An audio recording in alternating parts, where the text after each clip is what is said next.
You know, a lot of people come up to me and they ask me, Marko, what is it that motivates you most? And to answer their question, I reply back with a question. I say, what if I told you that you had 1 week left to live? Would you regret not pursuing your dreams, passions, and desires? Would you regret not living your life to the fullest? Would you regret not spending as much time with your family, friends, or loved ones? You know, Steve Jobs said in a speech one time that he used to wake up every morning, look in the mirror, and ask himself questions like this. And he said that if the answer was yes for too many days in a row, then he knew that he had to change something. And that should go for all of us. If you're living a life that you would not be okay with losing because you weren't able to do things you wanted to do, then now you know that you need to change something. Life is simply too short and unpredictable to not live exactly the way that you please. It is ridiculously unpredictable. It is possible that on any given day to die at any point throughout that day without ever being able to see it coming.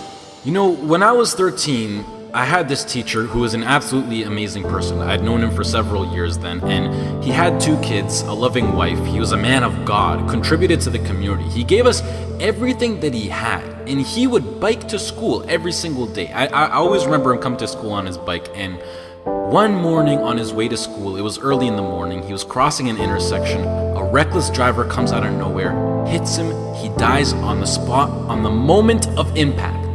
His death taught me so many valuable things in life, and one of them being that it went on to show that no matter how much you don't deserve to die, and no matter how good of a person you are, and no matter what your situation is, no matter anything, it goes to show that death is inevitable and random, and it will eventually consume each and every single one of us, whether it's in 50 years, in 10 years, next year, or even tomorrow. You cannot control it. The people around you cannot control it. As long as you're at the wrong place at the wrong time, your whole life could disappear in the blink of an eye, along with everything you wished you could have done. Whether you're walking down the street, whether you're stepping into the elevator, whether you're walking down the stairs, whether you're just existing. Listen, you'll see people from nowhere die of a heart attack. Gone. No family history, no symptoms, no causes, nothing. It happens, and that's the cruel life that we live in, and it's something that we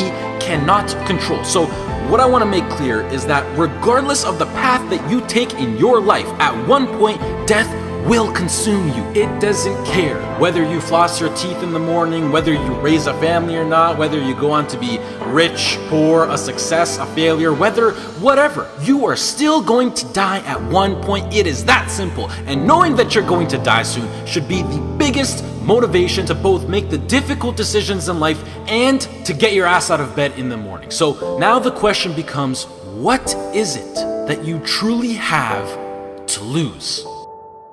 If you pursue your dreams and you fail, sure, you might be a little bit more financially unstable. You might experience stress or other feelings you wish you never had to experience. But either way, even if you fail, you will end up back to where you started, which is where you are now. So what do you literally have to lose? Some of you right now, you're thinking about maybe starting a business. You have a great idea that you want to incorporate into your lifestyle. Maybe you're thinking about pursuing your dreams to the fullest. Maybe you're thinking about putting in the work to become a doctor, an engineer, a firefighter, a professional athlete. But some of you won't follow these ambitions because you're afraid. You're afraid to fail. You let the fear of failure dictate your actions, and you're afraid of what mama or papa thinks. You're afraid of what your sister, your brother thinks, or your grandpa or your grandma, or your cousins, or whoever. But what truly matters is you.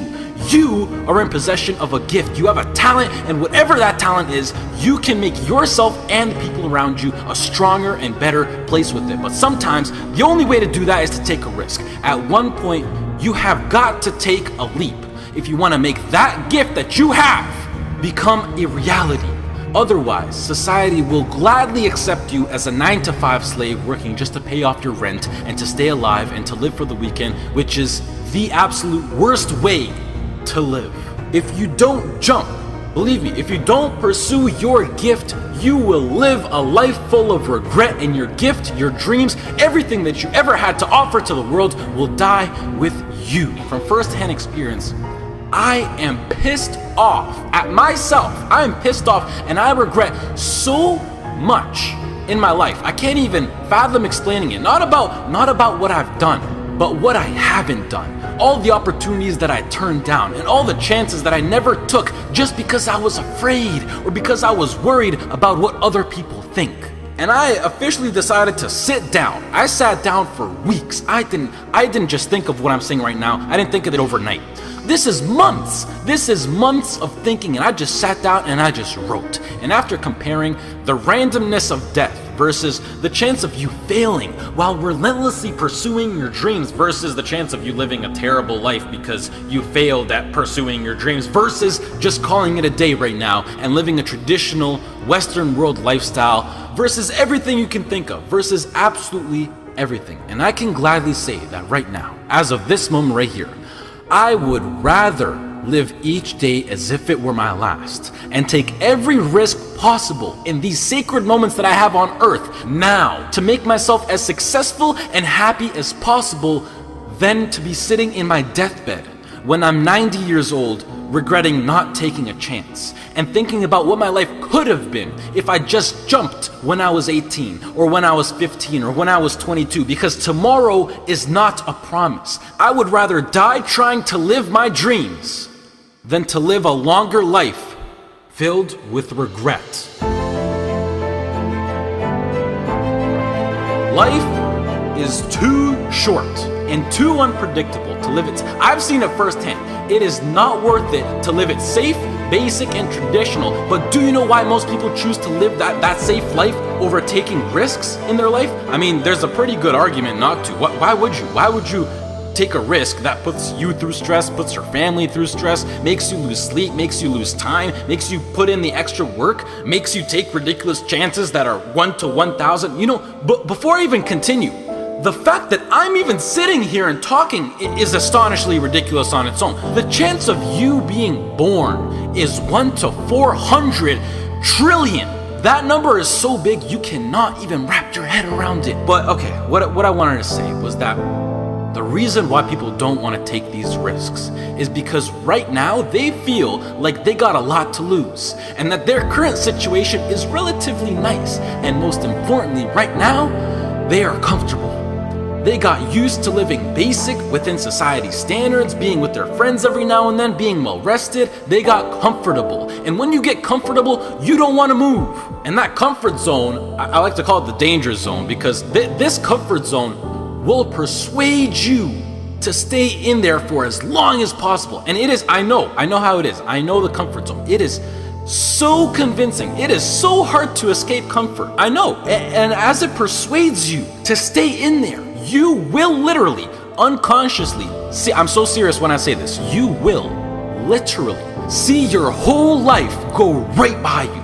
And the main reason that I'm serious about this now is because I am pissed off for greatness. I want to move mountains. And like Ray Lewis once said, if you're not pissed off for greatness, then you're okay with being mediocre. And I am definitely not okay with being average. And I don't think anyone should be. But anyways, to address why I'm even talking about any of this at all in the first place is because I recently got an offer to move out to Los Angeles, California to live with 2 other entrepreneurs as a content creator and media influencer. And it makes me sad because it's opened up my eyes to see what I truly have in store for me, what's waiting for me out there in the future. And it's just a tiny glimpse of what I'm capable of achieving within my short life. However, I doubt that I could get the right legal paperwork done in order to move to the US to work for a job such as YouTube, which is really non-control of the government. And the last thing that I want to do is to go to the US to work in a legal job as an illegal immigrant. So as of this moment, I feel like I have to pass up yet another opportunity. And it makes me feel like I just keep letting my dreams slip from my hands